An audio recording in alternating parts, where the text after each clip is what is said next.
A semana chegou ao fim e o presidente Jair Bolsonaro, mais um ponto percentual nas pesquisas. Ele atingiu 32% das intenções de voto e alcançou o seu melhor patamar desde janeiro de 2020. Vou pedir para a nossa produção colocar a imagem, por favor, na tela. O levantamento divulgado, inclusive, hoje foi feito pelo Instituto IPESP, o Instituto de Pesquisas encomendado justamente pela própria instituição.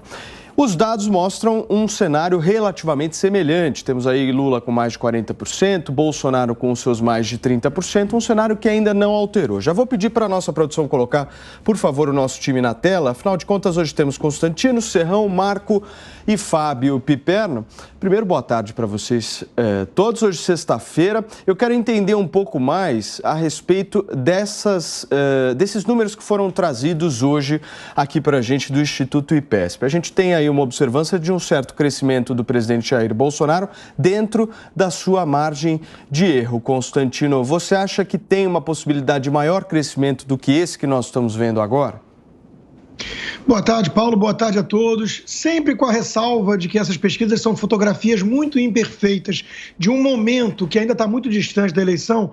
Vamos lá, né? Eu acho que sim, eu acho que tem mais espaço. O que a gente vê ali da diferença entre aprovação e rejeição do presidente, do governo, né, diminuindo bastante, eu acho que pode ser explicado pelo, entre aspas, da pandemia, ou da cobertura da imprensa mais abutre em relação à pandemia.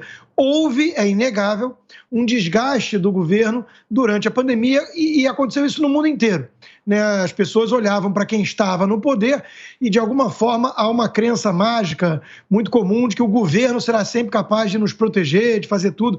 E há um desgaste natural de quem está vivendo sob uma crise mundial dessas. Além disso, o presidente deu, né, certas munições aí para a oposição, em declarações que foram ou tiradas de contexto ou obtidas em momentos de desabafo e que pegaram mal. Isso tudo perante uma classe média e tudo, acho que teve um desgaste.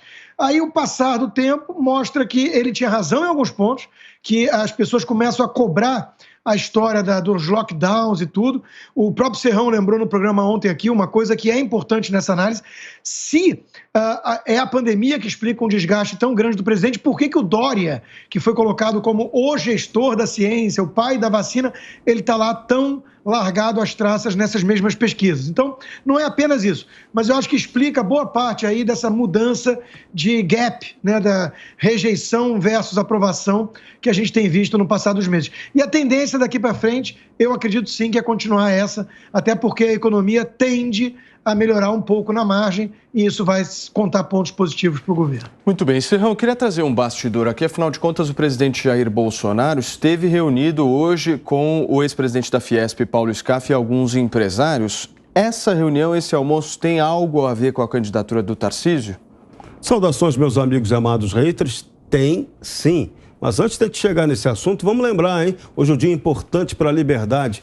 13 de maio, sexta-feira 13. Abolição da escravatura. 13 de maio, sexta-feira 13, dia a dia ao centro, mas não é o centro de Macumba não, serei para o centro do Rio de Janeiro. Nesse dia, a Irmandade, Venerável Irmandade Confraria do Garoto, todo ano comemorava às 13 horas e 13 minutos do dia 13, em frente ao prédio número 13 da rua 13 de maio. Esse dia, essa sexta-feira, a gente metia a arruda lá para espantar o azar, chamar sorte. E a campanha eleitoral desse ano está precisando dessa arruda para dar uma abençoada nela, que a coisa não está brinquedo, não. A articulação de hoje de Jair Bolsonaro com empresários claramente foi para a campanha do Tarcísio, sim. Da mesma forma como a presença dele hoje na Academia Militar do Barro Branco, que é da Polícia Militar, junto com o Tarcísio, também para reforçar a questão da segurança pública. O presidente Jair Bolsonaro, isso é impossível que você impeça que isso aconteça, está plenamente em campanha. Essa é a grande demagogia do nosso ano eleitoral. Se você permitiu a reeleição, não tem jeito. Aquele político que está no cargo e pleiteia o retorno, ele vai estar permanentemente em campanha. Então não adianta chorar por causa disso. Mas Bolsonaro está intensificando as articulações para Tarcísio de Freitas, que ainda precisa ser mais conhecido em São Paulo. Tarcísio tem aquela questão de ser carioca e tem aquela lenda, né, de que o paulista jamais votará no carioca. Mas Tarcísio tem um histórico de obras para mostrar, é um cara que é articulado, muito articulado com o empresariado, com a área da infraestrutura, e essa turma da pesada quer grandes investimentos para São Paulo, que foram prometidos no governo anterior, no governo que ainda não acabou e que não aconteceram ainda efetivamente. Então, tem aí uma promessa para ser realizada e Bolsonaro joga exatamente com isso. Muito bem. Serrão, nós já temos aqui os dados da pesquisa XP e PESP, que eu mencionei no início do programa. Vou pedir para a nossa produção colocar na tela, Edu, por favor, para a gente verificar os dados exatos. Nós estamos falando de 44% das intenções de voto, segundo essa pesquisa, ao ex-presidente Lula, 32% a Jair Bolsonaro, 8% Ciro Gomes, seguidos de João Dória, 3%, e André Janones, 2%. Essa pesquisa foi, inclusive, divulgada hoje pelo grupo XP e PESP. E eu já vou abrir aqui, eu não abri ainda a nossa enquete de hoje, mas vou abrir. Corre lá no jovempan.com.br, participa com a gente do nosso programa e a pergunta de hoje é justamente a seguinte: quem é que vai ter o melhor resultado eleitoral, o melhor desempenho eleitoral, na sua opinião, nessa campanha que começa daqui a pouquinho, agosto, o ano está voando e você participa aqui conosco na Jovem Pan News, no portal da Jovem Pan, jovempan.com.br, vota, participa, Bolsonaro ou Lula. No final do programa eu trago aqui o resultado parcial. Piperno, o que você achou aí dessa nova pesquisa? Estamos falando aí de 44%, Ciro Gomes ainda sustentando aqueles 8% e fazendo com que o Lula não tenha mais de 50% no primeiro turno. Boa tarde, Paulo, colegas, nossa audiência. Primeiro que você citou esse almoço de hoje, a feijoada de hoje, na casa do Paulo Scaff, e lá também estava o apresentador Zé Luiz da Atena, que foi, então, confirmado pelo presidente da República como o seu candidato a senador aqui em São Paulo. E essa informação estava junto com o Marco, outro dia no Opinião. A gente discutia mais um dos célebres e intermináveis embates aí entre Janaína e Carla Zambelli, né, as duas, postulando também, quem sabe, um apoio do presidente para concorrer a essa vaga. Aí ligou alguém lá e nós fomos informados de que foi o presidente da República dizendo que o candidato dele aqui em São Paulo seria o da Atena.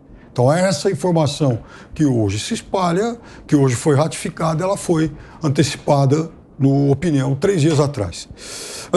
Em relação à pesquisa, veja, 100% das pesquisas apontam o ex-presidente Lula em primeiro, Bolsonaro em segundo, e aí as variações elas são um pouco diferentes. A gente mostrou outras pesquisas aqui ao longo da semana, algumas dando um pouquinho mais do que isso, outras um pouquinho menos. Então, eu me peguei em dois tópicos dessa pesquisa, li a pesquisa toda. E o primeiro, eu peguei, Paulo, as 10 últimas edições dessa pesquisa IPESP. O Lula, em 10, ele teve esses 44% em 6. Em 3 vezes ele aparece com 43% e em uma outra ele aparece com 45%. Ou seja, é uma situação de estabilidade. O presidente Bolsonaro, ele sobe um pouquinho, aí vem a desistência do Moro, ele sobe mais um monte e fica pertinho desses 32, 30, 31, agora 32. Na pesquisa estimulada, o Lula ganha 2 pontos nessa aqui, foi para 39%. Na pesquisa espontânea foi para 39% contra 29% do Bolsonaro e 39%. Numa pesquisa espontânea, nesse momento, é muita coisa. Mas o que mais me chamou a atenção, porque esses números aí eles são, como eu disse, mais ou menos parecidos com levantamentos anteriores, é em relação aos temas que mais interessam e preocupam o eleitor. E aí, os temas do grupo Economia são apontados por 49% dos eleitores. E está muito claro que esse é o grande gargalo do presidente da República. a economia vai mal, a inflação dispara, a taxa de desemprego continua em 2 dígitos, a taxa de juros vai aumentar de novo, os indicadores não são bons, então é óbvio que isso também segura um possível avanço. E só para fechar, em relação à pandemia, ela penalizou de fato muitos líderes pelo mundo, mas outros líderes que tomaram medidas aprovadas por suas populações tiveram sucesso eleitoral. Recentemente em Portugal e agora, outro dia, Macron na França. O Marcos, você sabe que tem uma novidade nessa questão do Senado aqui no estado de São Paulo, que é a pré-candidatura da ex-senadora e ex-ministra de Lula, Marina Silva. Ela tem um desempenho razoável nessa pesquisa, inclusive se o Datena não for candidato. Boa tarde, Paulo. Boa tarde a todos. Bem, a Marina Silva, o que falar sobre Marina Silva que não seja uma piada, né? É uma piada. Eu vou admitir, Paulo, acho que isso virou até... A gente consegue perceber o ambiente de talvez oportunidade que as pessoas encarem o ambiente político por achar que, como o Bolsonaro se elegeu presidente na última campanha, a gente já falou isso várias vezes, qualquer um pode sair candidato a qualquer coisa. Aí tem essas figuras aí jurássicas. Alckmin, jurássico.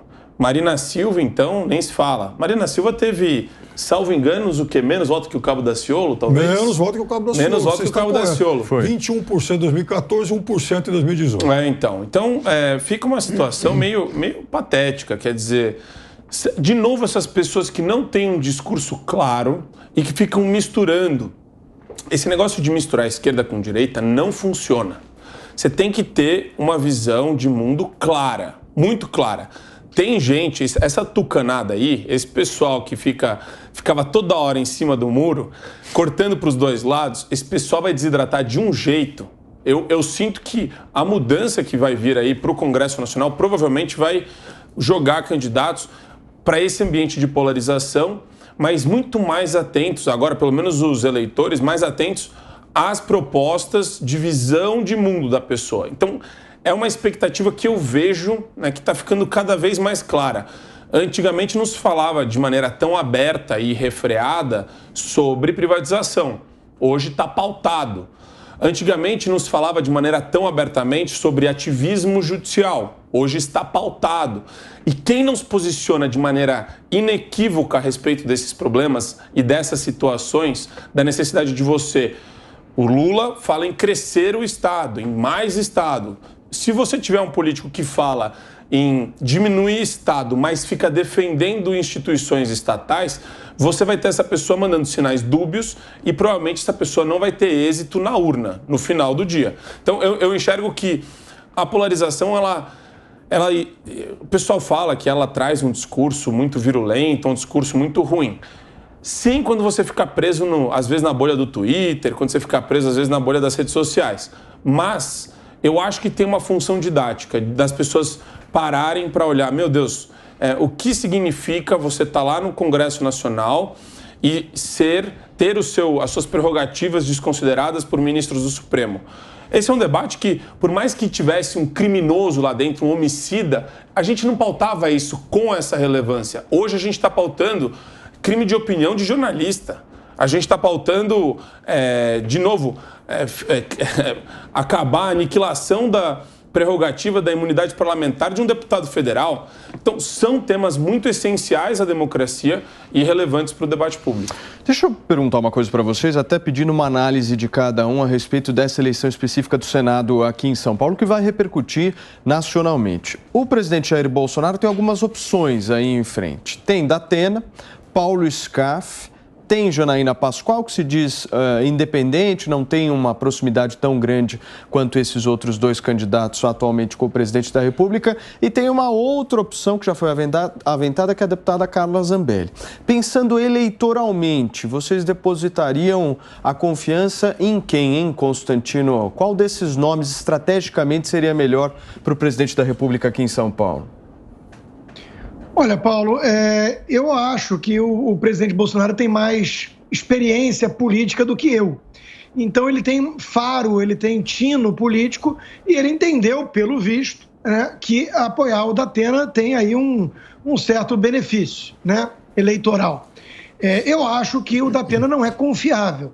Então, a gente tem que, para responder isso e fazer análise, tem que desmembrar em curto e médio prazo. Quer dizer, quem que ele consegue emplacar como vitorioso e quem que, de alguma forma, é leal ao governo, ao presidente ou às pautas vencedoras no eventual mandato.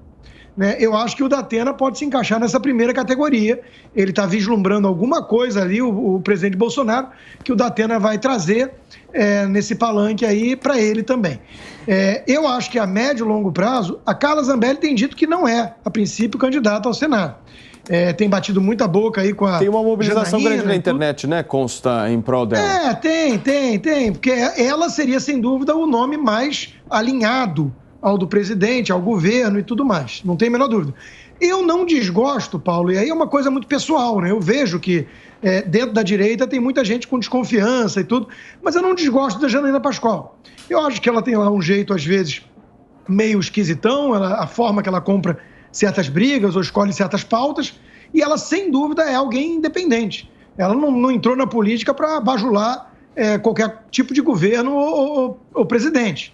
Isso incomoda uma turma que tem uma mentalidade mais tribal e exige ali uma lealdade pessoal ao presidente Bolsonaro. Mas eu acho que tem bastante utilidade parlamentares com esse nível de independência e coragem. Quer dizer, eu dou até um exemplo num partido que tem se mostrado um fiasco em relação às suas lideranças, né, por trás nos bastidores, que é o Partido Novo, mas a bancada de deputados federais, ela tem bastante compromisso com a pauta, por exemplo, reformista econômica do Paulo Guedes. E o próprio deputado Marcel Van Hatten é alguém que se mostra bastante independente a ponto de poder ir contra diretrizes oficiais, entre aspas, do partido, que são meio que impostas no dedaço pelo seu principal fundador e financiador, que é o João Amoedo. Então, eu procuro analisar dessa forma. Eu, na minha vida, gosto de me cercar de pessoas independentes e corajosas, inclusive para apontar o dedo contra eventuais defeitos meus. Eu nunca gostei de me cercar de bajuladores. Eu acho que a vaia, ela muitas vezes salva e a apoteose corrompe, para citar aqui Nelson Rodrigues. Né? Então, eu acho que o presidente Bolsonaro, olhando para médio e longo prazo, gostaria, sim, de ter alguém como a Janaína lá, em vez de um Datena que certamente vai trair na primeira oportunidade. Serrão, o Consta traz um bom ponto aqui para a gente debater, que é justamente a diferença de ganhar, mas não levar efetivamente, né? Porque o que o Constantino está dizendo é que o Datena pode ser eleitoralmente o mais favorável nesse processo, mas chegando lá não necessariamente vai aplicar aquilo que são as pautas à direita. Você concorda com ele? Esse é um risco permanente nessa eleição. Agora, o que mais me assusta nessa corrida ao Senado por São Paulo é que os senadores, os postulantes, não estão se apresentando devidamente como aqueles que querem ser senadores. Não vi nenhum deles com clareza absoluta dizer por que quer ser senador. O senador, o papel dele é defender os interesses do Estado. Ele é eleito para isso. Só que até agora, nenhum desses postulantes deixou claro por que quer e o que deseja fazer como senador. Isso, para o debate político, é uma verdadeira tragédia. A gente deveria ter muito mais nomes. O ideal seria que tivéssemos muito mais nomes aí brigando por essa corrida ao Senado e levantando exatamente essa questão. O que São Paulo precisa do seu representante a ser eleito como senador? Quando essa pergunta não é feita, é preocupante do ponto de vista político. O voto da gente ao Senado por São Paulo tem muitas chances de ser jogado fora. José Luiz Datena é um brilhante jornalista, famosíssimo. Ele aparece nos retratos soviéticos, que são as pesquisas, porque ele é o nome mais popular, mas ele não é político. Ele, inclusive, a todo momento, no bastidor, deixa a dúvida se ele realmente quer ser candidato. Em várias oportunidades eleitorais, ameaçou sair candidato a alguma coisa, a vereador, a prefeito, a governador, agora a senador, e no fim das contas, no frigir dos ovos, ele não sai. Então, essa questão do Senado por São Paulo ela é muito preocupante, porque está faltando a todos os candidatos, todos, proposta concreta para o que você, quando chegar ao Senado, vai fazer. E hoje a pauta é muito séria. O senador hoje tem a missão de zelar pela recuperação do reequilíbrio institucional que foi rompido pela juristocracia, mais precisamente pela ascendência do poder do Supremo Tribunal Federal sobre os poderes executivo e legislativo. Então, os candidatos que não falam disso, e ninguém está falando disso claramente até agora, estão marcando gol contra absoluto. Piperno, quarta-feira que vem o Lula vai casar em São Paulo. Você foi convidado para a festa? Não, Paulo. Não tenho essa intimidade, não. Mas queria. Eu não sou lá muito presente nesses eventos sociais, Marco. Eu confesso para você que acho que eu ficaria um pouco deslocado, porque realmente não tenho nenhuma proximidade com o casal aí de pombinhos. Agora, em relação ao Datena, o Constantino toca num ponto que, excepcionalmente, eu vou concordar um pouco com ele. O Datena, por exemplo, ele, na campanha de 2018, ele disse que não apoiava ninguém, mas depois revelou que votou no Bolsonaro. No dia seguinte, estava com o Major Olímpio lá no estúdio dele, para comentar os resultados, o que foi. E o Major Olímpio, naquele momento, já eleito senador. No dia seguinte, o Major Olímpio de novo, até aquilo chamava atenção, e falou, pô, mas cadê o pessoal do outro lado? Então foi um momento de proximidade do Datena com o lado, do presidente Bolsonaro. Aí, depois disso, eles tiveram um distanciamento. E o Datena lá, muito próximo do Dória, conversava muito com o Ciro, aliás, entrevistou o Ciro no programa dele ainda ontem, programa de rádio. E aí, então, o Datena, até 2 meses atrás, estava juntinho com o Dória, talvez até como possível nome para ser vice aqui do Rodrigo Garcia em São Paulo. E, de repente, ele desistiu naquele final de semana, aliás, naquele dia em que o Dória renunciou à candidatura, depois voltou, aquela confusão toda, o Datena saiu do partido, se filiou ao PSC e agora, de novo, Bolsonaro desde criancinha. Mas, então, eu acho que o convite ao Datena, essa aproximação com o Datena, ela, na verdade, ela é meio que xará nossa, que uma coisa 3 em 1. Porque, vejam, além da própria candidatura, isso que eu não entendi. Porque além da própria possibilidade de você ter um senador da sua chapa, Bolsonaro, obviamente, vislumbra um apoio de um nome forte no maior colégio eleitoral do país, onde ele não tem liderança nas pesquisas, é uma situação de disputa acirrada com ele, com o ex-presidente Lula, e o Datena, obviamente, é alguém de prestígio, então você já teria um senador, você teria esse apoio para a eleição a presidente e, sobretudo, um nome para pegar pela mão o ex-ministro Tarcísio e falar, bom, então você agora é o nosso candidato a governador, vamos colar a nossa imagem em você.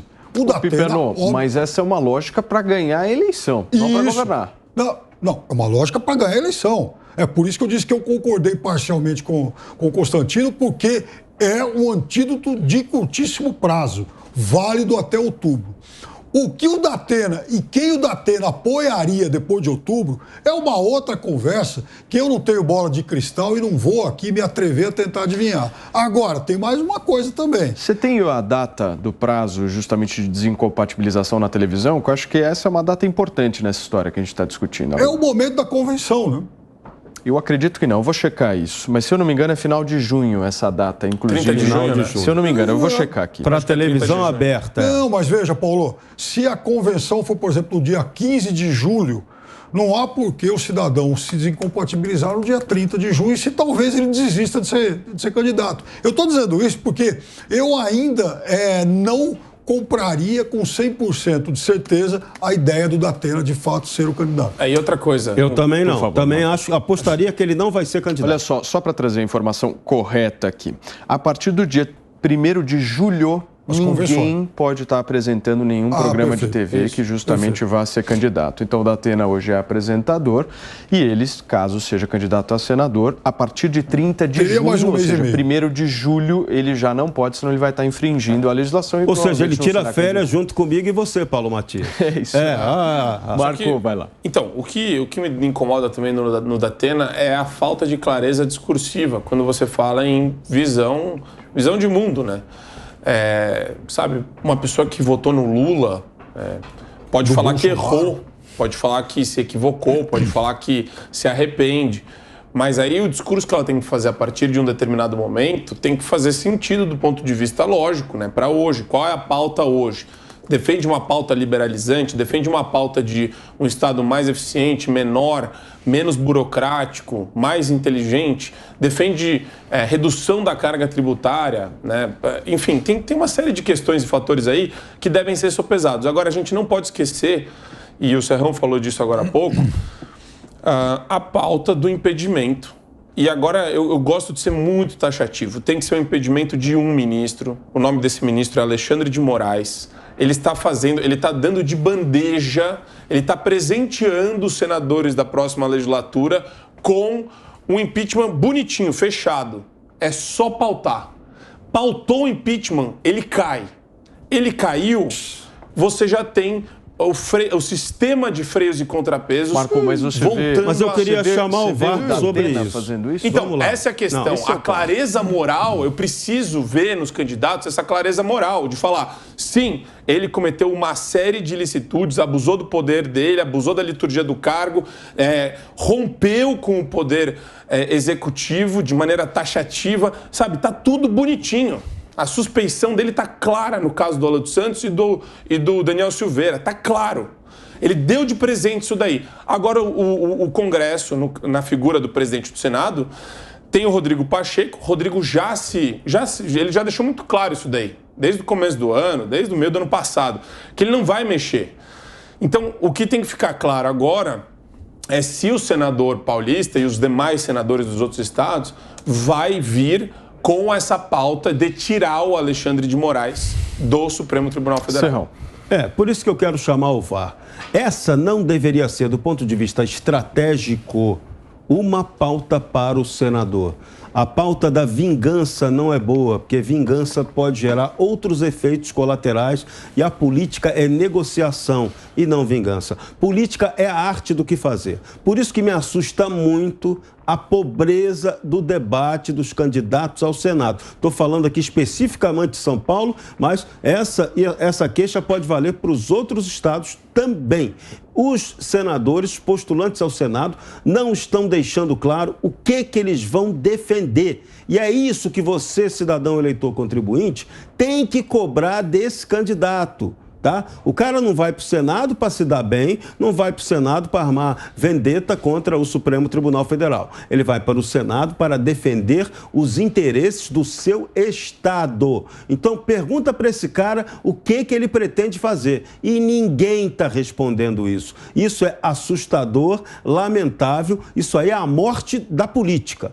Esse ponto é que tem que ser questionado dos políticos. Consta, você me pediu a palavra?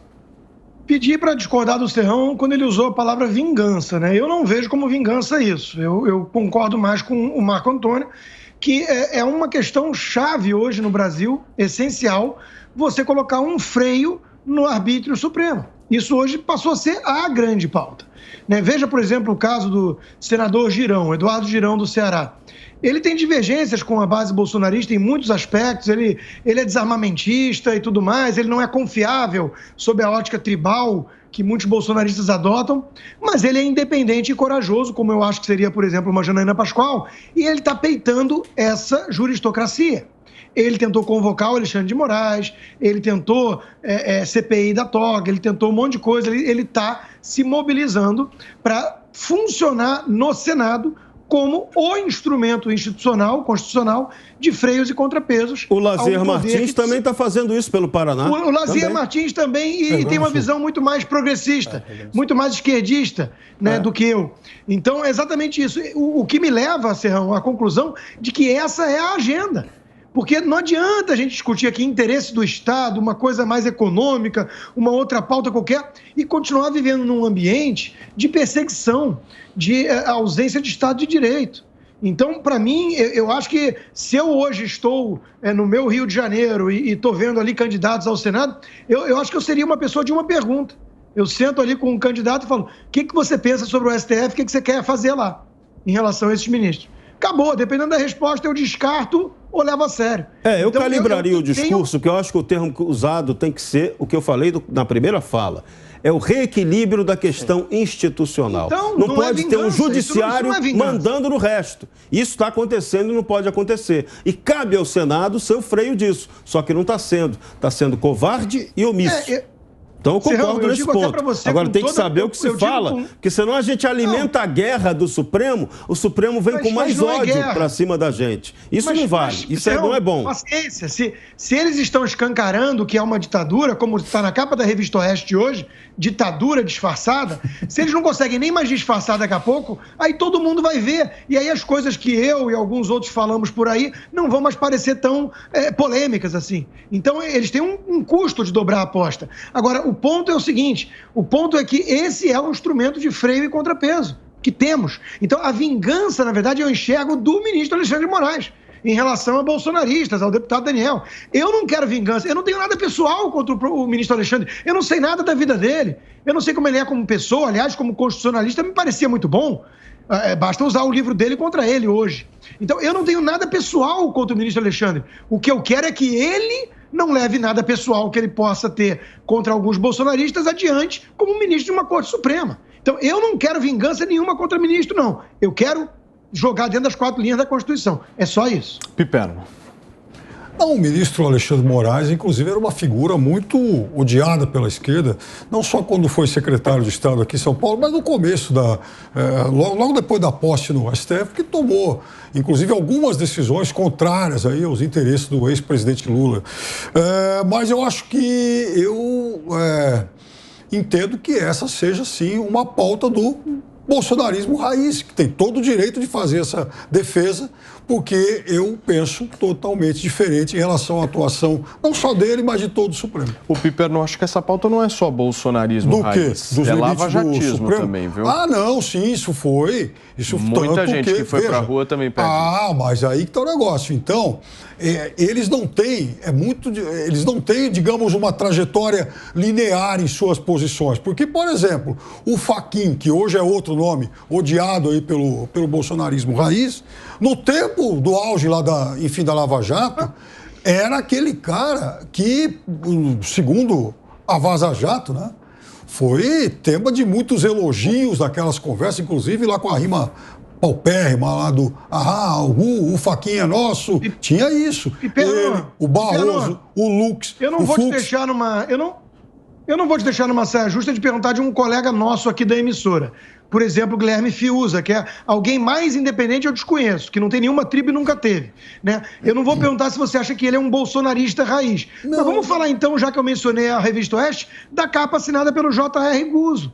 Quer dizer, um cara de anos e anos de Veja, um independente. O J.R. Guzzo é um bolsonarista raiz desde quando? Então, assim, vamos parar com essas narrativas. O tempo se tornou, né, Constantino? O tempo se tornou, né? É só ler as colunas dele, né, Constantino? Isso é uma narrativa boba. Isso é uma narrativa boba. Agora, o rótulo não é esse, o rótulo correto hoje. Abuso de poder. O Brasil hoje está dividido entre os honestos e os desonestos. Constantino? E quem defende a legalidade e quem não defende, nem tem praticado a legalidade. A nossa luta hoje é pela legalidade. E a gente está vendo uma corte superior, uma parte do judiciário que está atropelando a Constituição. Quando você atropela a lei maior, você está ferindo a legalidade. Isso é ditadura, isso não é democracia.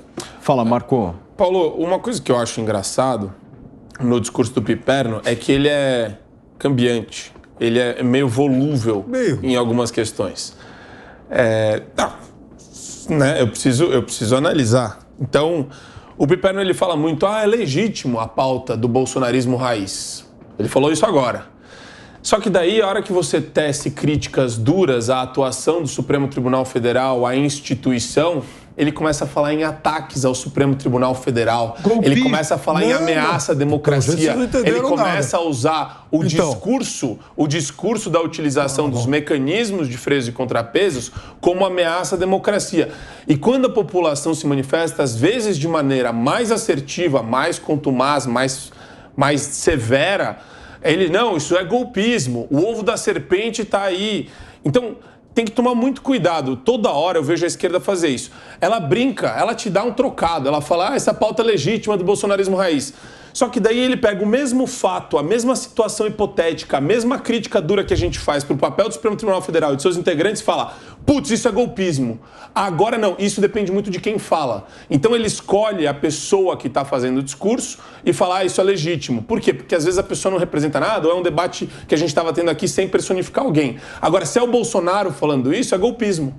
E é ameaça à democracia. Enquanto isso, por favor. Não, Constantino, enquanto isso, o senador Rodrigo Pacheco já está vindo com essa mesma cantilena toda de precisamos preservar a democracia. O outro lá, o Barroso, que quer empurrar a história, está falando em ameaças planetárias à democracia, que ele precisa resgatar, restituir. Quer dizer, é uma arrogância dessa turma. Então, assim, o Rodrigo Pacheco está falando lá de ameaças à democracia sempre de forma vaga, evasiva.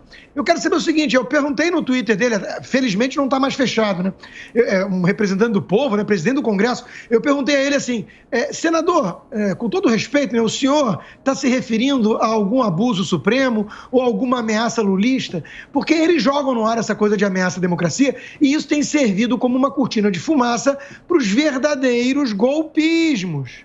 Então, veja, o que todo mundo está pedindo aqui e em várias ocasiões por aí é respeito à Constituição. No dia que isso for golpe à Constituição, aí nós entramos no pós-modernismo Foucaultiano mesmo. Aí acabou tudo, acabou a conversa. E o regime brasileiro, né, Costa, é presidencialista, né? Aqui não é juristocracia, é presidencialismo. Não é nem parlamentarismo e nem juristocracia, juriscratismo, que quiserem xingar e chamar. Então, tem que respeitar a institucionalidade. Isso não está acontecendo. Esse é o problema do Brasil. Muito hoje. bem. Piperno. Não, eu, aliás, quando li o discurso do Bolsonaro hoje, lá, o pessoal da polícia, realmente eu senti assim, muita defesa das liberdades, né? Principalmente quando ele se referia no passado. Você me dá só um minuto? Você falou no discurso do presidente da República, aqui a nossa produção é ágil. Eu quero que você assista exatamente o que ele falou. O grande inimigo nosso eram aqueles que queriam roubar, não o nosso patrimônio, mas roubar a nossa liberdade.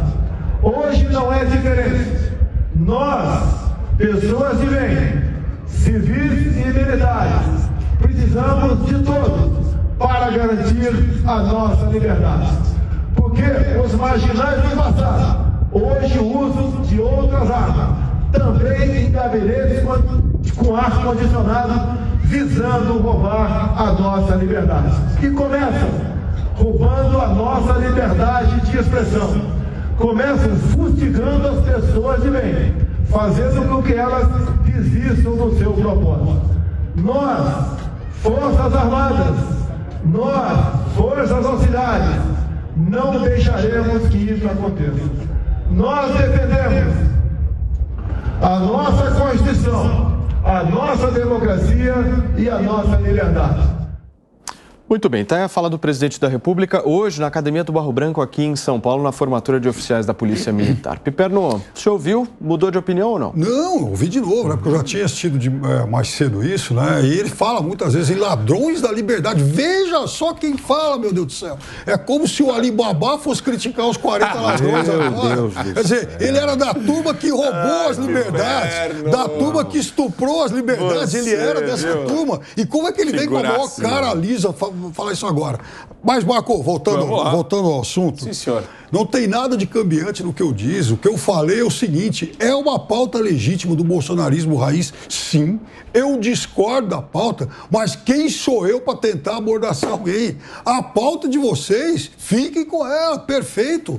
Né? Tentem aprová-la, tentem convencer os novos senadores. Nada contra isso, é um direito de vocês. Eu só quis circunscrever esse tema a quem, de fato, lhe dá popularidade. Marco Antônio.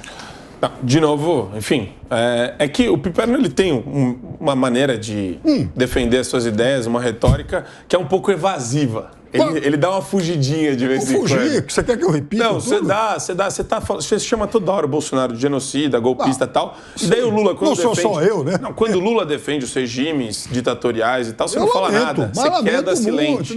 Mas já falei, isso fica aqui, meio escancarado. Todo mundo que aqui. escuta entende que você tem, assim, dois pesos, duas medidas. Já critiquei todas essas ditaduras de esquerda um monte de vezes. Não tem problema. A questão aqui, Paulo, é um discurso importante que o Bolsonaro fez, sim, de defesa da liberdade, e ela tem sido muito atacada. A gente tem... Acho que o grande debate hoje, a grande pauta é essa. Onde que somos livres de fato? Nas redes sociais? Existe limitação a discurso nas redes sociais? As big techs limitam a nossa capacidade de expor nossas ideias, os nossos pensamentos? Em que medida e quais pensamentos? Por que Che Guevara pode ser difundido na rede social, pipérnica, e pensamentos conservadores contra aborto, por exemplo, não? Ou sobre urnas, não? Por que existe essa limitação? Por que existe essa aura? Por que durante a pandemia não se podia falar sobre vacina? Não podia criticar a vacina? Qual a razão disso? Quais são esses iluminados? O que é uma agência de fato? Uma agência de verificagem de fatos, de verdades? O que é isso? Então, eu acho que a gente está tentando ainda, pelo menos o pessoal da esquerda, tenta usar esses ambientes para controlar o discurso e para tentar transformar as pessoas numa espécie de asseclas, né? E fazer lavagem cerebral. Mas o pessoal não cai mais nisso. Antigamente, a pauta da Veja, a capa da Veja tinha uma força. Hoje não tem mais. Antigamente, a manchete principal da Folha tinha uma força que hoje não tem mais. Por conta do WhatsApp, por conta das redes sociais, que é exatamente o que os ministros estão tentando restringir agora, enquanto a gente fala. Você está vendo o Spotify prestando conta sobre eleição para a TSE. Você está vendo o WhatsApp fazendo acordo com o TSE. Você está vendo uma série de empresas privadas fazendo acordo sobre checagem de fatos com o Tribunal Superior Eleitoral. Isso não é bom, eu não acho legal. Parece que a gente está sendo monitorado 24/7. Então, quem defende a nossa liberdade? Existe alguém que defende? O Piperno, claramente, os seus candidatos, não. Eu defendo sempre. Paulo, e isso acontece por coerção do judiciário. E não porque essas empresas são boazinhas, estão querendo fazer isso, não. Coerção do judiciário, isso é grave. O Marco Antônio, eu vou fazer uma declaração agora para o Piperno dar um saltinho da cadeira e ele poder me chamar de bolsonarista, já que ele quer, né? Porque é a forma e você não é. Eu não sou, não. Momento humor. Eu não sou, não. Lá. Eu não sou, não. Quem me acompanha mesmo sabe. Mas a questão é outra. A questão é que o que eu vou falar aqui é uma constatação de um fato. O presidente Bolsonaro é o presidente no Brasil, em muito tempo, e no mundo, em relação a lideranças ocidentais, que mais tem defendido as liberdades básicas. E eu digo isso com muita tranquilidade pelo seguinte, porque nós passamos por um teste no qual o Ocidente fracassou e fracassou feio, que foi essa pandemia com esses embusteiros e picaretas autoritários, bem lembrado pelo Marco, impondo pautas e calando na marra especialistas, cientistas, interditando o debate. Agora, a vacina da Janssen, aqui nos Estados Unidos, está suspensa, porque gera coágulo grave. A do Butantan, a Coronavac, não teve até hoje a sua terceira fase publicada em revista científica. Mas eu não podia falar que eram vacinas experimentais, porque a Anvisa aprovou. E eu não estou nem aí para a Anvisa. Então, o debate foi todo ele manietado, usurpado, inclusive calando especialistas. A questão do lockdown nem se fala. Meu Deus, artistas gravando vídeos. Fique em casa, fique em casa, fique em casa. Fechando tudo. Agora reclamam do fechamento de torneira da Rouanet. Né? Mas fica em casa e como é que vai botar dinheiro na mesa, comida na mesa, se não pode trabalhar? Eles têm, ou tinham, mas ali na época do PT nem se fala. Então, assim, é um bando de hipócrita e autoritário. E nós estamos flertando aqui com coisas muito perigosas. Essa coisa de Ministério da Verdade aqui nos Estados Unidos. Joe Biden criou. E se você for ver quem é a moça por trás do Ministério da Verdade, é uma militante esquerdista radical, com declarações estapafúrdias. E essa pessoa vai dizer o que é verdade ou não. Gente, quem não entendeu ainda o perigo e que essa é a pauta, não tem outra no momento, não tem discussão. Hoje a gente vai ter liberdades básicas preservadas no Ocidente, ou a gente vai viver num mundo onde o que vale é a juristocracia, eufemismo para ativismo judicial, que na verdade é guerra jurídica mesmo, é ditadura de toga. Nós vamos ter jornalistas pleiteando censura em rede social, porque lamentam a perda da hegemonia que eles já tiveram. E nós vamos ter esses globalistas todos querendo ditar como é que a gente tem que viver. Isso é assustador. Então o presidente Bolsonaro, ele é o único, porque, como o Piperno mesmo gosta de lembrar, até o Boris Johnson, que é de direita, até o fulano de tal, de Israel, fez. Exatamente, o Bolsonaro foi um dos poucos que teve coragem e independência para ficar contra uma maré avassaladora de tirania. Não, e nós hoje, aqui... Nós estamos vendo que foi ineficaz, porque o tempo é amigo da razão. Muito bem, gente, nós estamos aqui ao vivo na Jovem Pan News e são 5 horas e 45 minutos. Serrão. E nós aqui não podemos aceitar a interdição do debate. O debate é essencial. Tem temas que são desagradáveis para qualquer um, mas esse tema tem que ser colocado e debatido livremente. A falta de debate tem nos causado prejuízos gigantescos no Brasil. O Brasil, por exemplo, não discute com seriedade a questão das privatizações, da desestatização, da diminuição da estado-dependência do brasileiro. Como a gente não debate isso, o país fica travado. Isso é só um exemplo do que não evolui. Aí você não pode discutir voto eletrônico, você não pode discutir a força, a sobrepujança do Supremo sobre os demais poderes, não pode discutir nada. Isso não existe. Isso tem que mudar no Brasil e, se depender da gente, vai mudar. Vai mudar. Por isso o Bolsonaro está muito certo. Ele tem que fazer o discurso da defesa da liberdade e ele, mesmo sendo acusado de ditador, o Lula leviano chama o Bolsonaro de ditador. Logo o Stalinácio, que é o inimigo, que é o cara que quer regular a mídia, diz que o Bolsonaro é ditador e o Bolsonaro está defendendo a liberdade. Mas não é só o Bolsonaro que tem que defender, não. Cada brasileiro tem que defender isso, independentemente de sua ideologia. Se não defender, vai ficar sem ela. Vamos lá, Piperno. Não, ele nunca foi defensor de liberdade de nada. Agora virou uma espécie de o farol dos povos da direita, né? A vanguarda mundial em defesa das liberdades. Não tem nada disso. Isso também é uma estratégia para encobrir fracasso. Ou seja, olha, ele defendeu a liberdade, mas como nós não tivemos liberdade, fracassamos. Logo, não foi culpa dele. É claro que isso também é, sim, uma estratégia retórica, uma forma de justificar o fracasso que chega hoje à casa de cada um. Mas o papo do fracasso é outro argumento que também não tem fundamento real. A economia está mudando para melhor na sua estrutura. Jura que vocês estão vendo isso?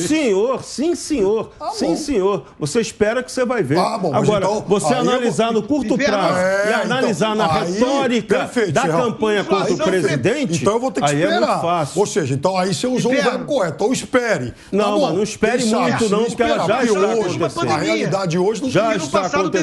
Quantas pessoas abriram empresa? Do lockdown. Peraí. Quantas pessoas abriram empresa no Brasil porque diminuiu a burocracia? Quanta gente teve essa oportunidade porque diminuiu a mão pesada do Estado sobre a atividade econômica? Então, isso são avanços que você só vai ver no tempo. Muita gente abriu empresa porque perdeu o emprego formal. Posso?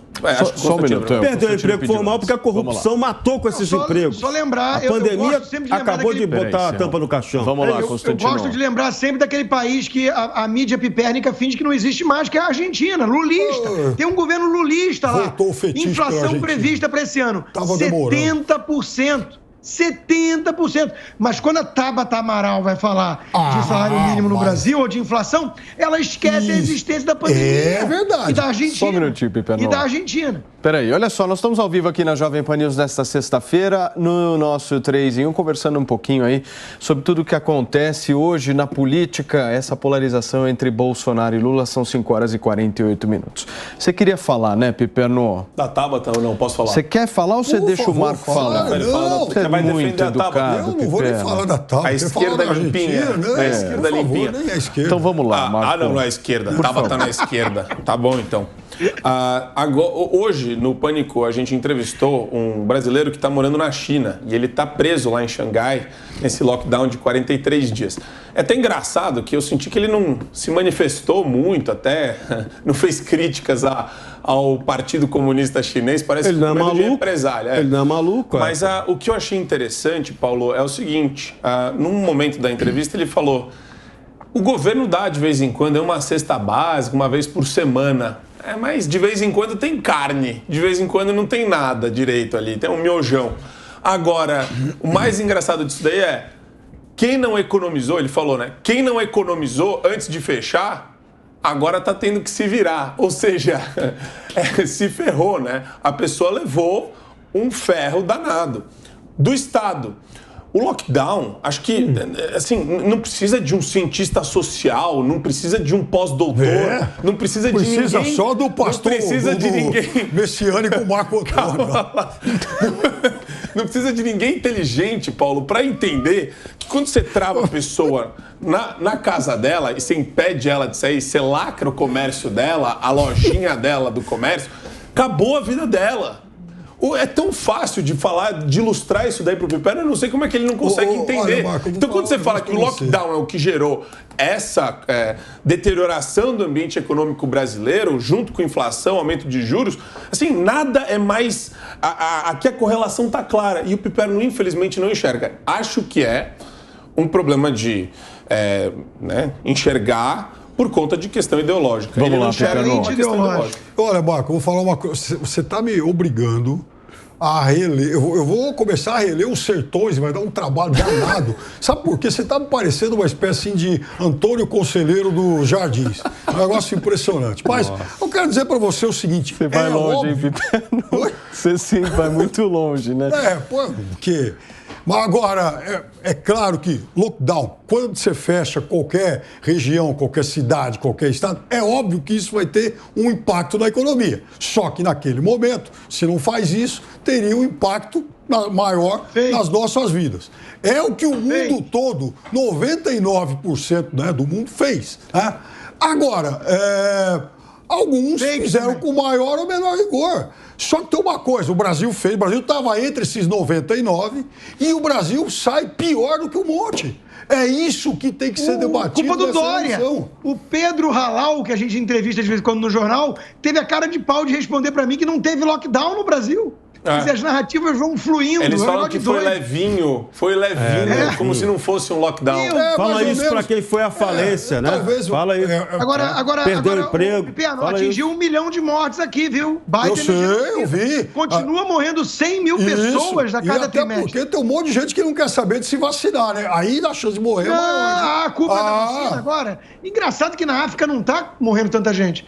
Mas aqui parou já a coisa de máscara, parou coisa de lockdown. E não mudou nada, pelo visto. E agora morre mais. Agora voltou a morrer muita gente, né? Continua morrendo muita gente, não, voltou, exatamente. Não. Relaxaram os cuidados. Mudou. Lugar onde relaxa os cuidados, Califórnia morre fez mais. totalmente diferente da Flórida e o resultado foi parecido. Isso. Olha, eu acho que vocês têm que pensar um pouquinho antes de falar em nome da ciência. É muita arrogância e petulância. Muito bem. Eu acho que a turma cloroquínica aí tem que ser um pouco mais humilde e reconhecer que quando se relaxam nos cuidados aí, nas precauções, a tendência de que morram mais pessoas.